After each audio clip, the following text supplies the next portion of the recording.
Breaking news असां share कंदासीं। PP chairman सकरन पहुची वियो आहे। अॻूणे एमएनए गुलाम मुस्तफ़ा शाह सां संदसि अमर जी वफ़ात ते ताज़ियत कई आहे। अवां खे आगाह कयूं पिया।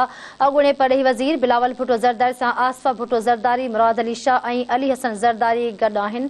ख़बर अवां खे ॾियूं पिया। बिलावल भुट्टो ज़रदारी ऐं आसिफ़ा भुट्टो ज़रदारी मरहुमा जे बुलंद दर्जात लाइ फातिहा ख़्वानी कई आहे ऐं पोरनि लाइ सबरो जमील लाइ दुआ पिणु कई आहे। हिकु भेरो ॿीहर ख़बर अवां खे ॾींदासीं। पीपी चेयरमैन सकरन पहुची वियो आहे। अॻूणे एमएनए गुलाम मुस्तफ़ा शाह सां अमर जी वफ़ात ते ताज़ियत कई आहे। नाज़रीन अवां खे आगाह करे रहिया आहियूं सकरन खां। अॻूणे परॾेही वज़ीर बिलावल भुट्टो ज़रदारी सां आसिफ़ा भुट्टो ज़रदारी, सैयद मुराद अली शाह ऐं अली हसन ज़रदारी बि गॾु आहिनि। बिलावल भुट्टो ज़रदारी ऐं आसिफ़ा भुट्टो ज़रदारी मरहुमा जे बुलंद दर्जनि लाइ फातिहा ख़्वानी कई ऐं पोयनि लाइ सबरो जमील जी दुआ कई आहे। ख़बर अवां खे ॾेई रहिया आहियूं। पीपी चेयरमैन सकरन पहुची वियो आहे। अॻूणे एमएनए गुलाम मुस्तफ़ा शाह सां संदसि अमर जी वफ़ात ते ताज़ियत कई आहे।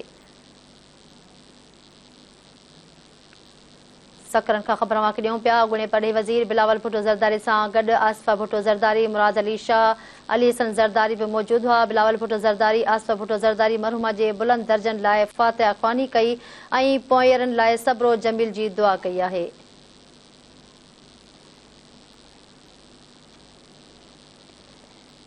बिल्कुल नाज़रीन, अहम ख़बर आहे। आगाह करियो पिया अवां खे। पीपी चेयरमैन सकरन पहुची वियो आहे।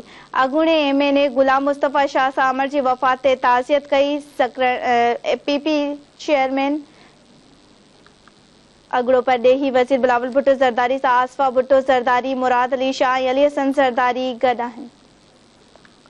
बिल्कुल नाज़रीन अवां खे आगाह कयूं पिया। पीपी चेयरमैन सकरन पहुची वियो।